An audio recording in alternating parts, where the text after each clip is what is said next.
We're at the second game draft review for the regional qualifiers final between T1 and GenG. As we're now in game 2, obviously we're going to talk a bit about game 1.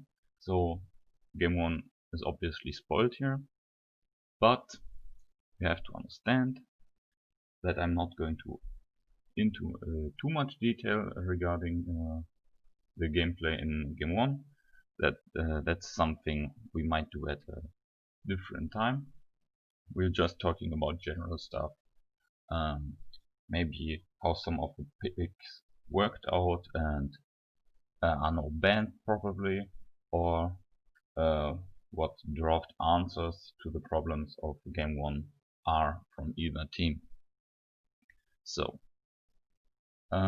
starting with the bans in this game, we see T1 again banning Kalista, just like they did on red side in game 1. So I assume now that Kalista is just a pick they generally don't want ruler to have. It could also indicate that they don't want the enemy team to have a strong early mid-game ADC that they could play around. But as it was banned on red side in the first game, I assume it's just a pick Gumayashi doesn't want ruler to have, and they don't want to play against that. So that's okay, I think. I'm not a huge fan of Kalista at the moment. There are so many picks that counter her if she isn't allowed to snowball, obviously. So I don't know, a Senna. If Senna gets a few stacks, she has much more range than Kalista and just needs to do one auto attack. Then with Glacial Augment, Kalista is slowed, and the slowed Kalista, well, yeah, it's a dead Kalista in most cases, because her jump distance and jump speed are then heavily reduced because of the decrease in movement speed, obviously. That's why you buy boots with go movement speed items, so that you can kite more easily. And Senna with just one auto or one Q if you get hit by that really hinders her abilities to do that. Then the next pick, the Azir. Yeah, obviously Azir was a really huge damage threat in the first game, and BDD showed why he is so proficient on that champion. So I think, yeah, if you don't have something special prepared against it, and don't need to ban something else, I think this Azir ban it's okay. It shouldn't really hinder the draft in total. The next thing for T1 is the Volibear ban, which is a bit strange in this draft. So Volibear is a counter pick into Necton, and that's what GenG picked in game 1, if you remember. And yeah, the results in the game were quite obvious. Necton was put behind very easily by just the singular pressure from Volibear. So if T1 was the bansist on blue side, you could assume they want to go for a Renekton pick so that GenG can't counterpick it with Volibear. That's what we assume. Remember, the draft hasn't started at this point. And then we go to the side of GenG. Yeah, they're just banning all the, I'd say, 3 really strong picks that we have in today's meta. So that T1 can first pick either of them. Second rotation bans, we're going to talk about that when the time comes for that. So now, first pick Ashe for T1. So with Caitlyn and Lucian banned, Ashe, Jhin, and Senna are what most people would assume to be the next in line in terms of power in the ADC position. And in my opinion, Ashe is the best out of them. I really like her. With her E, she can totally spy on the enemy jungler, and in pro play, when you're more coordinated, you can really pinpoint the location of the enemy jungler at every point. So he should be really stunted, at least in the early and mid game, because he can't really gank by surprise, right?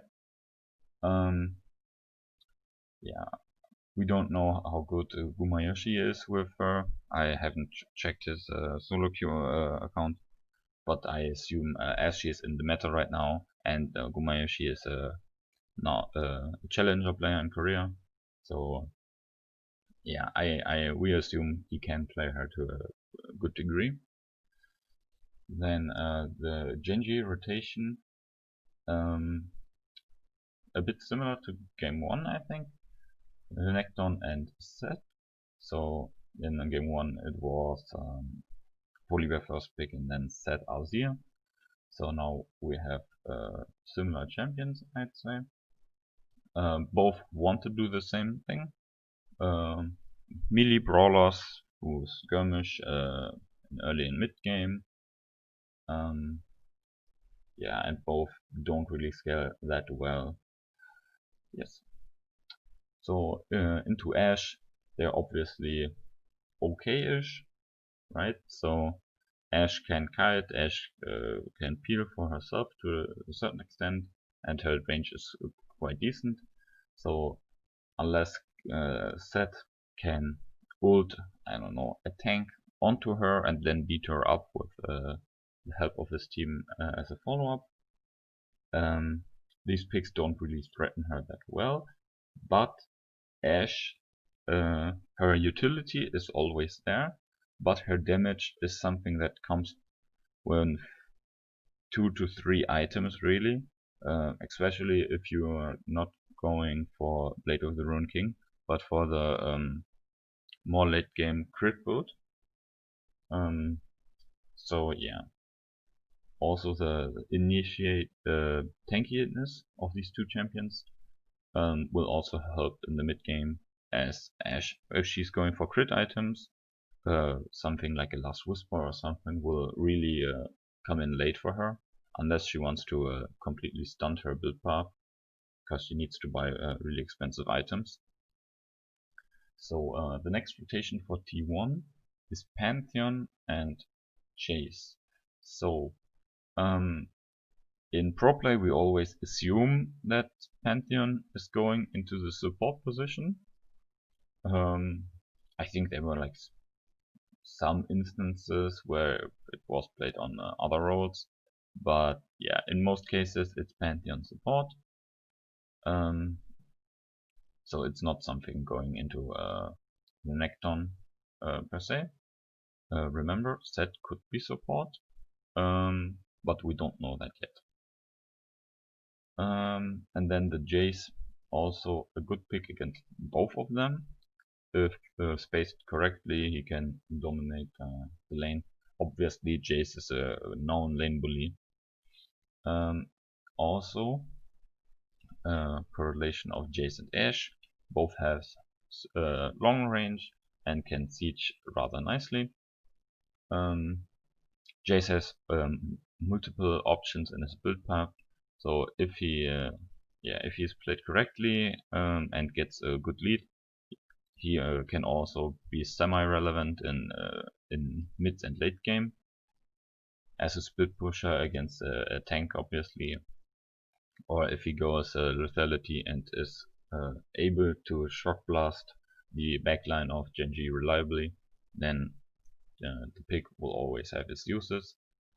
But overall, Jace and Pantheon are more mid-game champions. That's where they're strongest. That's where they will achieve their leads. I mean, for Pantheon, we all see in pro play, supports only get really one item in most games. and then like way later, like 30-40 minutes, they get like the second item. That's because after the learning phase is over, they have no more reliable source of income. They can't proc their support item in minutes sometimes, so they have really low econ, and a Pantheon with low econ in the late game is like, it's really bad. So in the mid game, when he can rush his Umbral Grave, it's like his base damage is still great, his ignite does good damage, then Pantheon is, really excels. So T1 is going for more a mid game approach, but has some protection for the late game with Ashe and maybe Jace, so they can at least carry a bit and are not completely useless in the later stages. So GenG rounds up the first pick phase with a Nidalee pick. Nidalee is a really strong jungler at the moment. Maybe not the best AP jungler, I'd say, but she's one of the most safe. So GenG is obviously blind picking jungler, and Nidalee is more blind pickable than a Karthus or an Evelynn, who can be easily punished because they always need to go to level 6, and afterwards they can carry and play, but before that they're really stuck there and need to power farm, which is easily punishable in pro play. So Nidalee is a good blind pick jungler, I'd say. Also, obviously, she works well with Zed and Renekton. They're a bit unholy because they completely focus on the mid game, and then they fall off really hard. Nidalee is not great at scaling. After the 30th minute, she becomes Yumi with a stick. No, Yumi with a spear is it.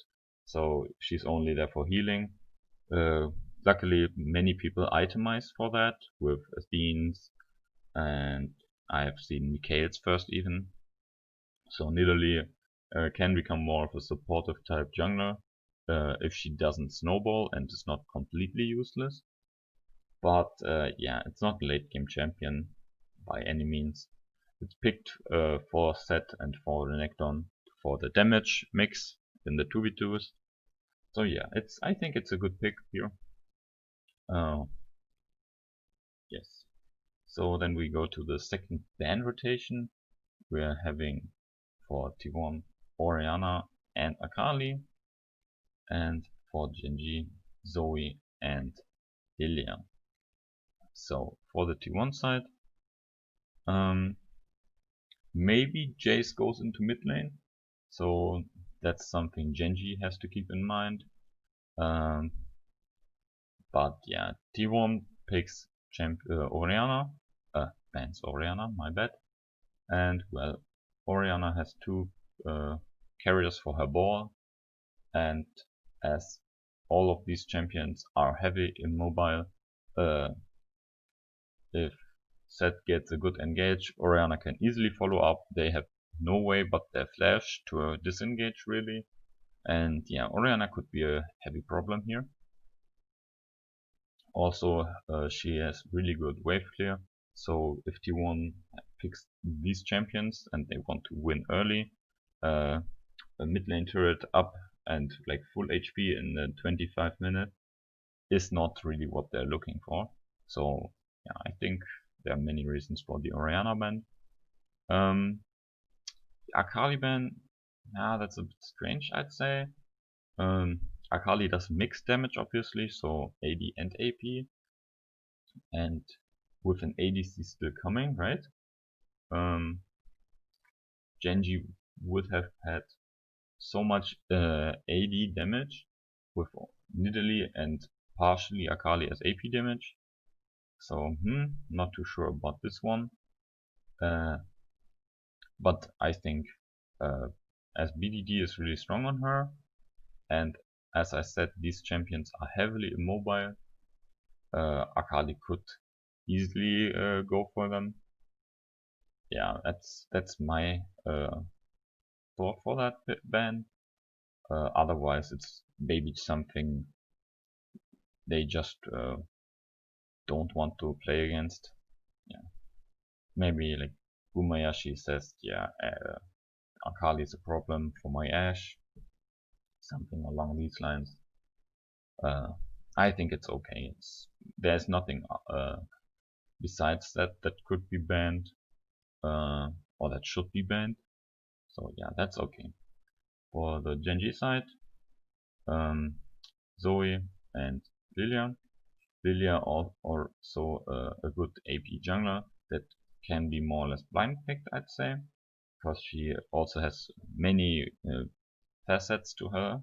Like she can go more supportive, she can go more tank, she can go full damage, she can go for whatever is needed at the moment, and she works well into Nidalee. Both have similar clear speeds, if I remember correctly. Maybe Nidalee is a bit stronger, not too sure about that at the moment. And Lilia also scales better than Nidalee, but obviously is not as potent in the early game. But T1 has bridge champions for that, who can protect her weak early game with lane pressure and overall team gold leads. So yeah, the Lilia ban makes sense for GenG, I'd say. It's a good ban.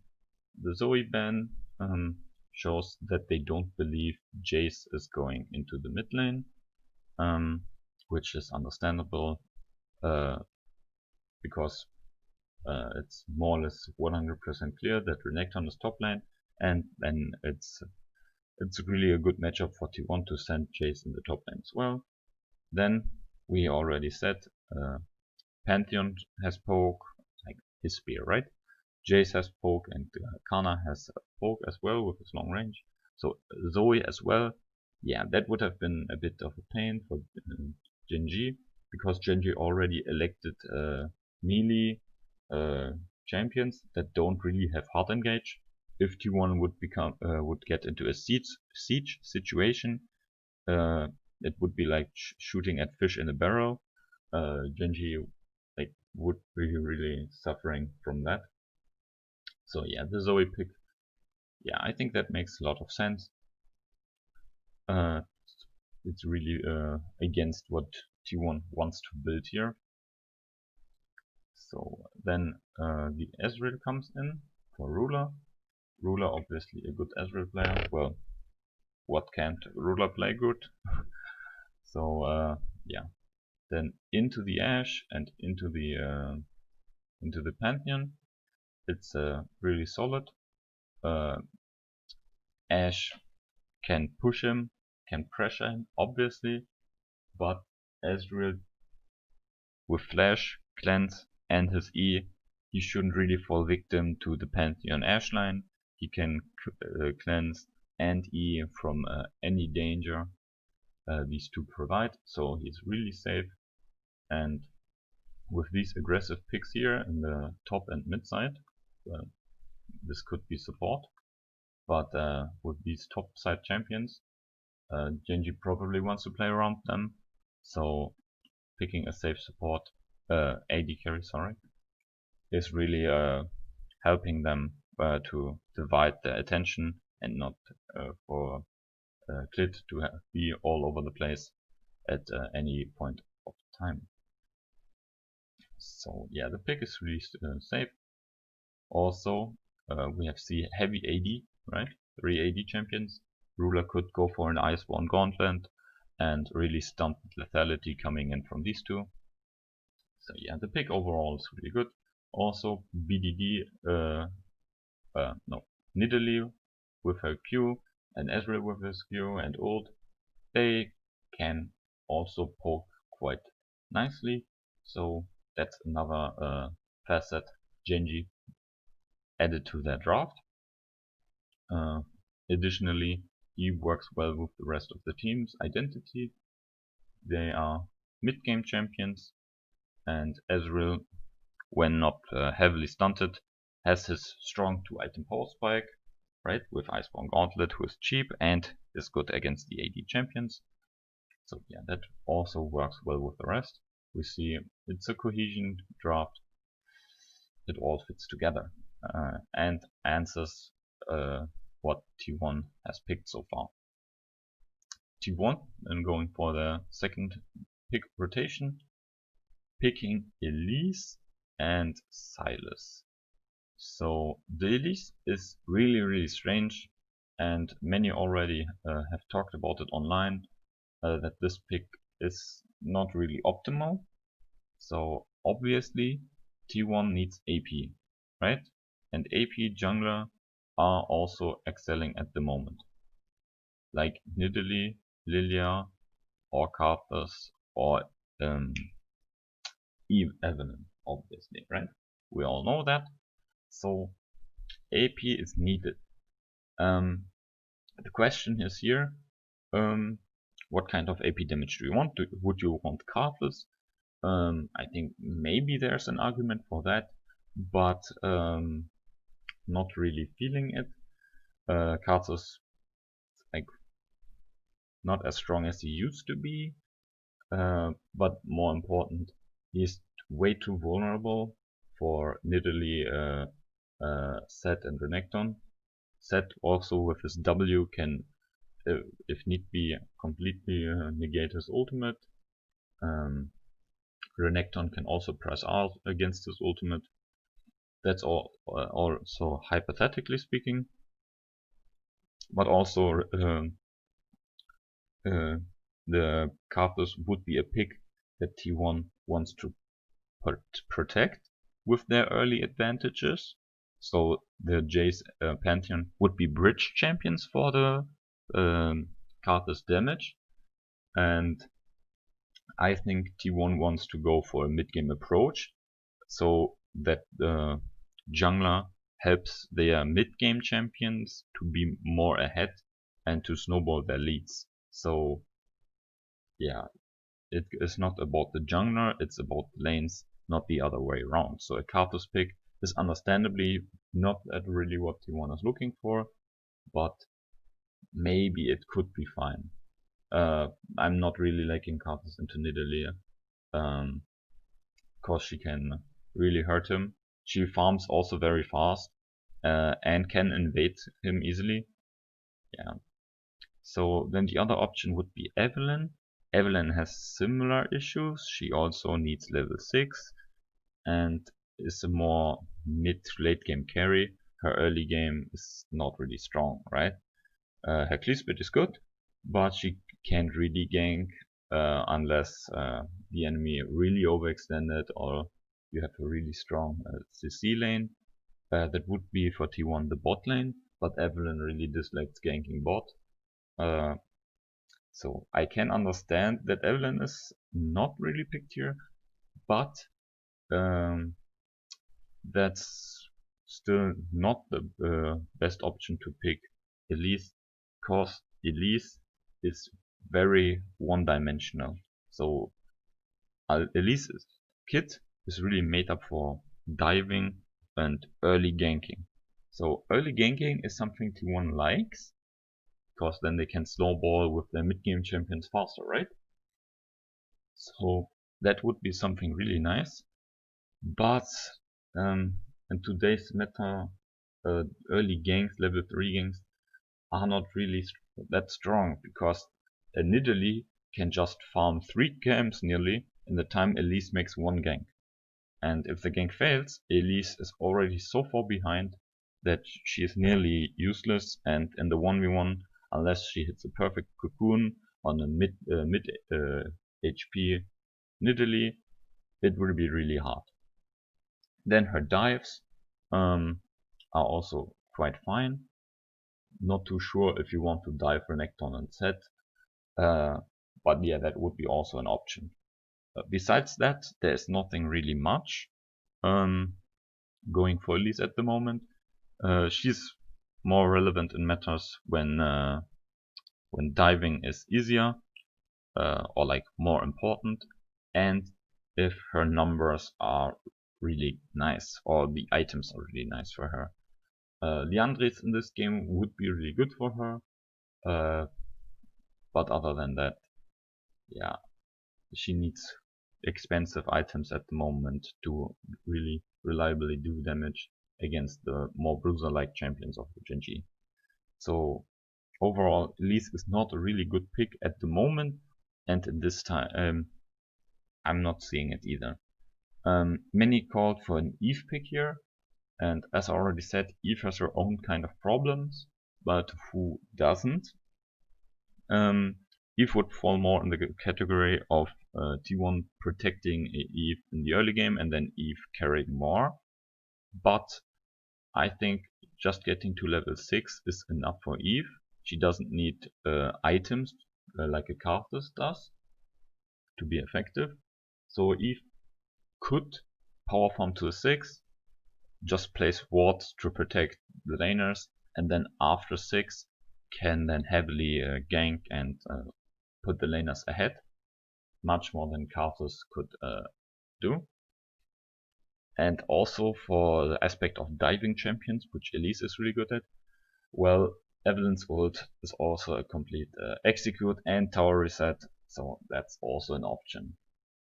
Then the heavy AP threat that Eve is would really hurt GenG because T1's carries are AD champions, right?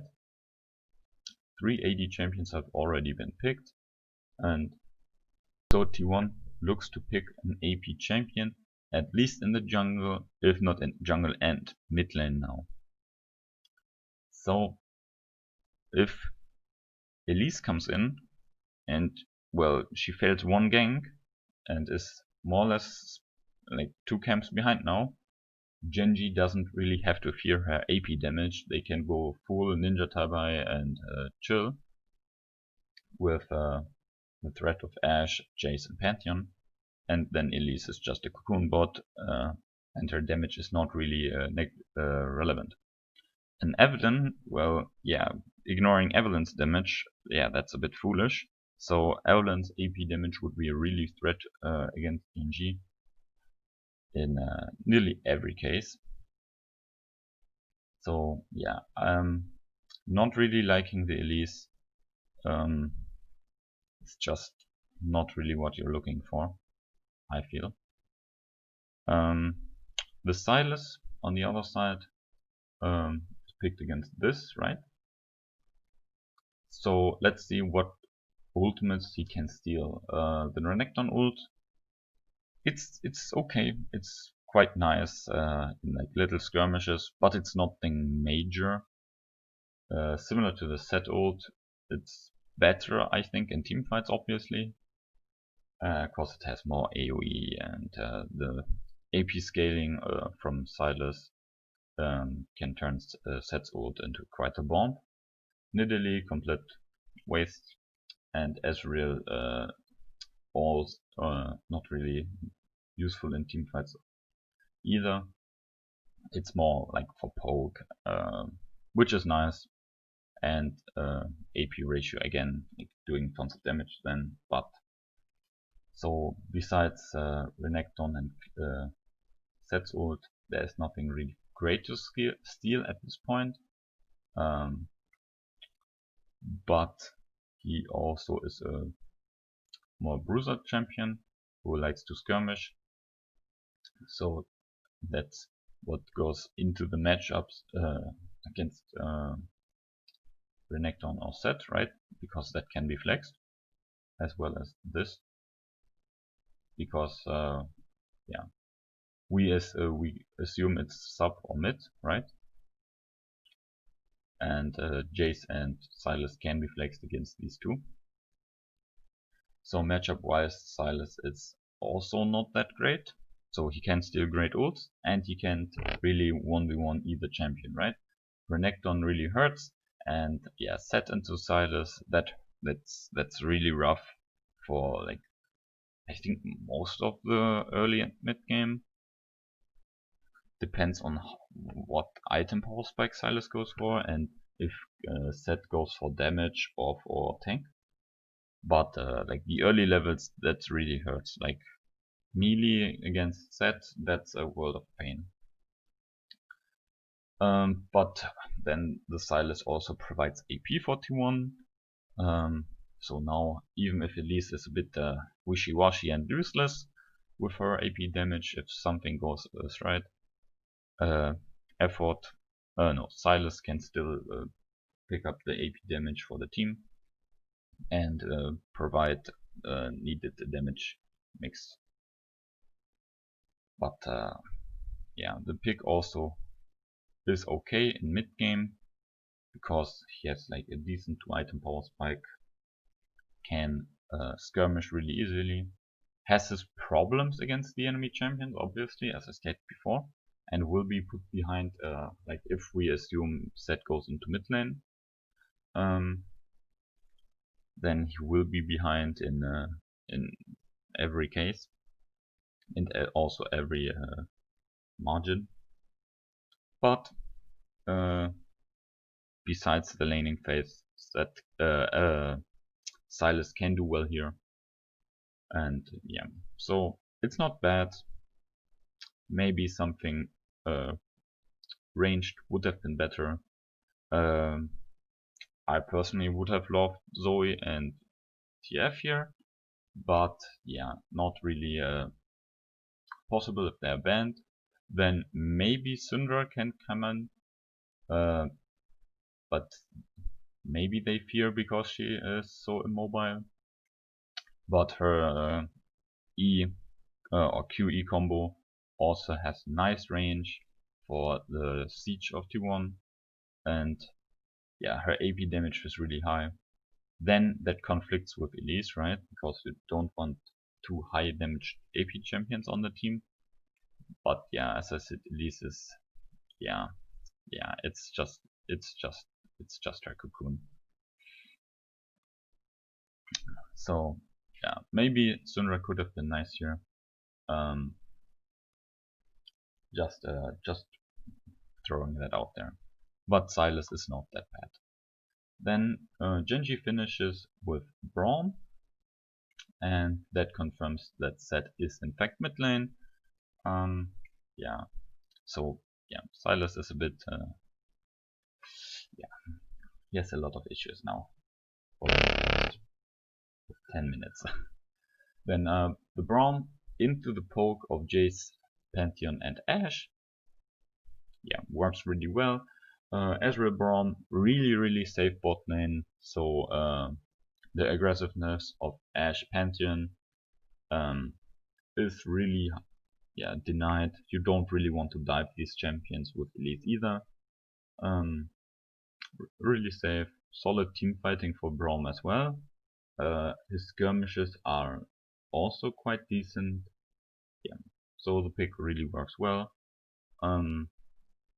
Maybe they could have gone for something more aggressive, like a mage support to counteract and bully the Pantheon.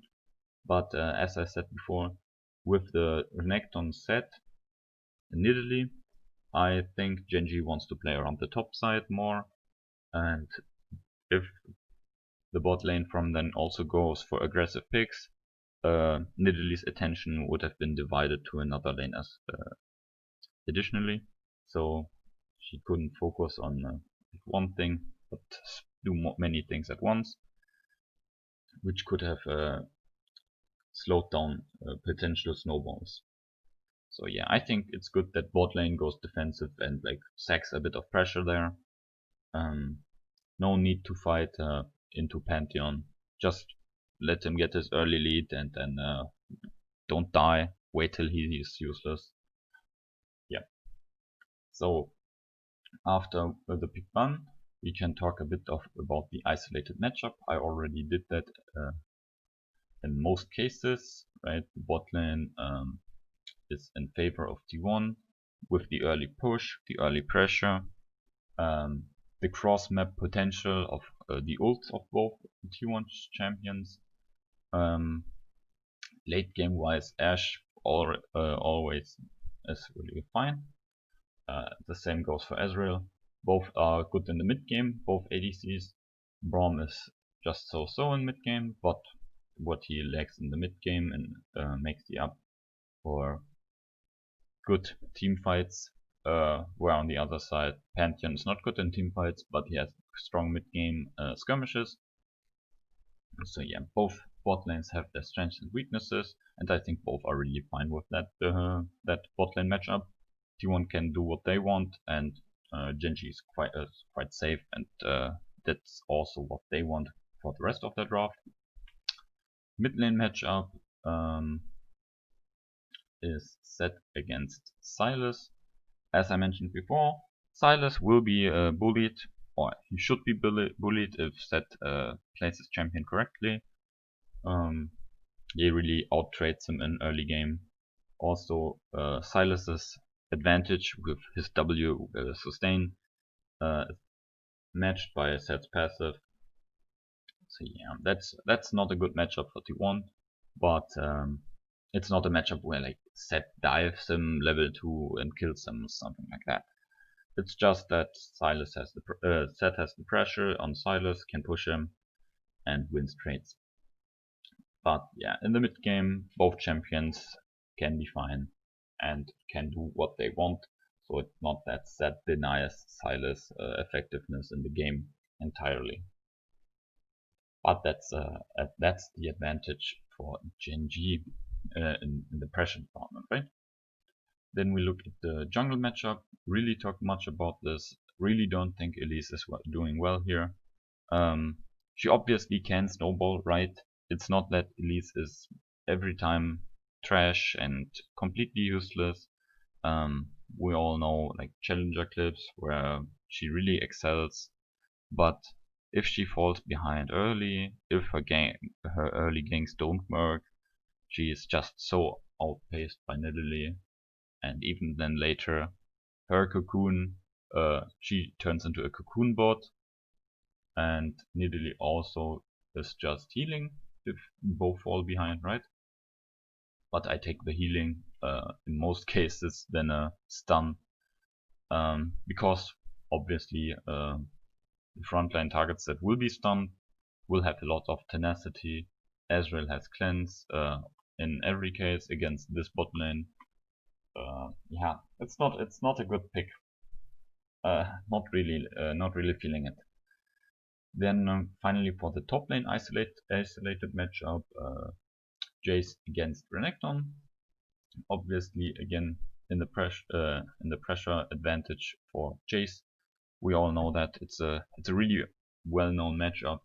Don't really have to say much about that, I feel. So for a recap, the solo matchups are more favored or like more pressured for T1. Bot lane has a huge pressure advantage, and top lane has a really good pressure advantage. Jungle is yeah, the pick is better, but early game till Elise falls behind, which will happen, but till then Elise is totally fine. And well, if she can get a good gank, if she can get a good dive, everything is more or less okay till she dies, right? And mid lane, yeah, the pressure is for Set, but it's not it shouldn't be a health pool advantage. It's just push advantage unless Faker decides to trade into BDD, then yeah, he will lose the trade, and then there will be a health pool advantage for BDD as well. Then in skirmishes and team fights, T1's comp sets out to poke beforehand probably, and then make picks, or then is able to do picks with these champions. Everyone has like more or less easy CC, the R, the E, the E and E again, right? Or like Sylas can also steal ults with CC. Yeah, T1's team fight is not Wombo combo-ish, but they have pick, they have poke, and then if they go in, Pantheon with his E up can soak quite a bit of damage. He with the Renekton ult can also be quite tanky. Then depending on his build path, he can and should go into Zonias, which will also buy time for T1 to poke further. And also we have to remind T1 is really good in the mid game, and they don't have to buy so expensive items, and their 2 item power spikes are really strong. So in most early team fights, T1 will have a leg up, even if the gold is more even. Well, because the gold won't be even, T1 will have leads in gold just from the lanes and matchups alone. So yeah, team fights in the early game should be really good for T1. On the other hand, GenG has the front line with Renekton set. Both aren't really tanky, right? Unless set goes tank, which is a completely viable build, I'd say. Their failings then with Ezreal with the support of Nidalee is quite good. Braum also can like stand in the front line, right? But that would give Sylas the ult. But yeah, I think Sylas can get the Braum ult if he wants to. So maybe that's not a valid concern. Also the mid game for these champions is quite nice. Ezreal 2 item power spike, the cheap 2 item power spike with Iceborne Gauntlet, as I mentioned before, it's really effective against these 3 of T1. Braum's E is, yeah, it really works well against many skill shots of T1. And yeah, Set and Renekton that's a bit iffy, I think. It's not as easy. Usually would say, yeah, Renekton is good mid game, but he will be put behind. He will be a second to rotate unless the TP is early. So yeah, Renekton is a bit stunted in what he wants to do and what he excels at. Similar thing for Set. Set in the mid lane, especially against Sylas, he shouldn't really go for like damage. I think tank Set is really better in this situation. And then, well, yeah, T1 maybe have difficulties in killing him. They should have difficulties in killing them. They don't really have armor shred on penetration in their kits, because we all know like Elise won't go for Liandry's to shred the set health pool or Renekton's health pool. No, she will go for Morellonomicon first. So yeah, that hurts. So, Jace goes for lethality, Pentagon goes for lethality, and Ashe probably will go for crit. Sylas also doesn't go for early penetration. So yes, if Set goes tank, he really is a good frontline for T1, even though Set is not known to do that. But yeah, if the other people are picked in GenG's team, then the frontline obviously doesn't matter.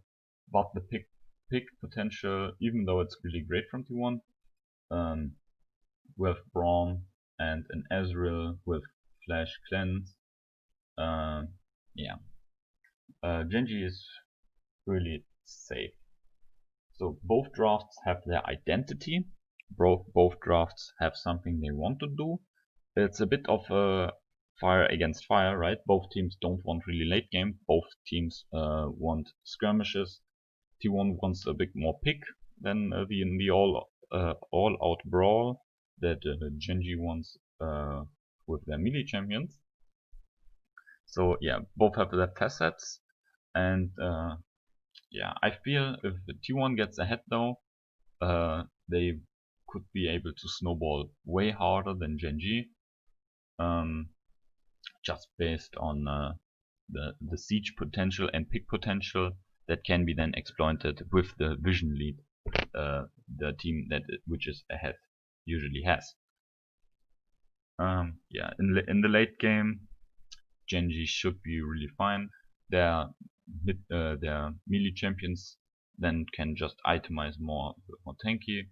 Renekton won't be a tank probably, but yeah, he can still be a nuisance. And yeah, set tank Set is a bit unkillable in this game. for T1 unless they really itemize against tank set with early penetration besides lethality. Yeah.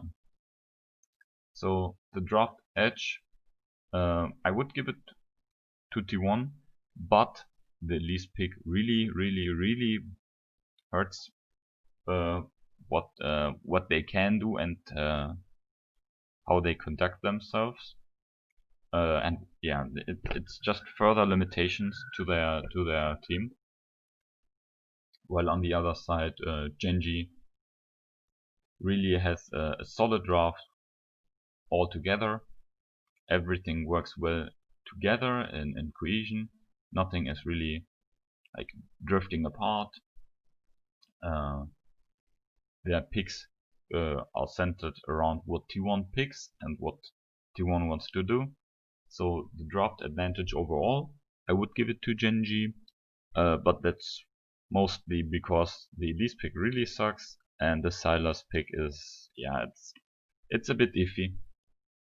It can work, it can absolutely work, and he can really pop off as well, right? Like stealing Set and Renekton ults with a head Sylas and then going into the enemy team with his heals and HP.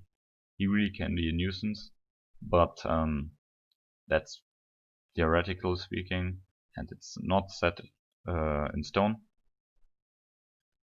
And the matchup against Set, when you already know Set is here, I mean, and Ezreal is picked, and Ezreal is set, yeah.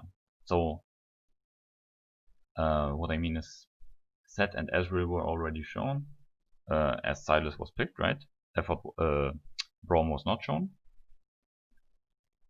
So Set and Ezreal is it's not a usual bot lane, and it's probably not something that GenG wants to play, because against Ashe and Pantheon, it works completely differently. So what I mean with that is, Set is set out to fight, and he can't really like take a back seat, right? That's not what you pick Set for. He wants to fight, and Ezreal, while he can fight, right? He can go Sheen first and like skirmish in the 2v2 as well. It's just not what GenG wants their bot lane to do. As I said before, with Renekton Nidalee, you want to play around topside. So if you have a bot lane that's also like fighting and pushing, Nidalee has to take care of that as well. They have to protect them. If bot lane wants to fight, then bot lane needs to be safe to do so, and then Nidalee can't spend as much time with her duo partner Renekton. So GenG should pick a safe bot lane, and a Set Ezreal lane. Well, they can play safe, but then Set is really useless in the 2v2 unless T1 messes up and Set can punish a Pantheon a bit. But that's not really realistic, and that's not really what you should speculate to achieve. So the Set pick is like more or less 100% mid lane here. There is a scenario where you where you rotate the Renekton Set, and like Renekton goes mid and Set goes top, but I feel that doesn't really make sense for GenG, because like both would get really stunted and really punished by Jace, and I feel Renekton can take that punishment easier than Set, because Renekton can trade against the Jace if Jace gets too close, right? Because Renekton has a dash, Set can just angrily run at him. Yeah, so I feel the Sylas pick into the Set is a bit iffy. It feels like Faker wants to play Sylas, and I mean, pick is not totally awful, don't get me wrong, but it's not truly optimal.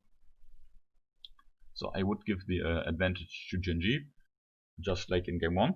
But the draft advantage is not as major, and T1 has many options to excel and snowball the early game leads that they will achieve if they play their champions properly. Yeah. So overall, yeah, late game is bad for both. T1 pick and mid game dives.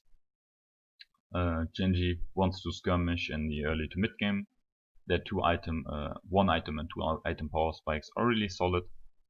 Yeah, that wraps it up for the draft review of this second draft. We will see the next draft video in 2 days again.